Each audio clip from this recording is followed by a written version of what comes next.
இன்னைக்காவது தமிழ்நாட்டு இந்துக்கள் விழிச்சிப்பீங்க. இந்து மதத்திற்காக சிந்திக்கின்ற திங்க் டேங்கா இருக்கிற யாரும் தமிழ்நாட்டுக்குள்ள வாழ முடியாது. அதுதான் உண்மை. கசப்பான உயிரையே கலங்க வைக்கின்ற ஆனா உண்மை அதுதான். தமிழ்நாட்டை இந்துக்கள் இழந்து விட்டார்கள். அதுதான் உண்மை.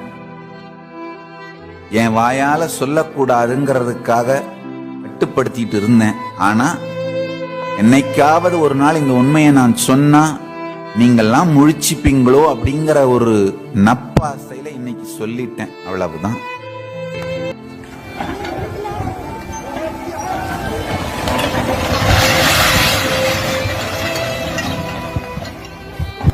தென்னாடே இறை காக்க மறந்தால் கடல் கொள்ளும் உன்னை, குமரிக்கண்டம் கடல் கொண்டது போல் இறை காக்க மறந்தால் தென்னாட்டையும் கடல் கொள்ளும்.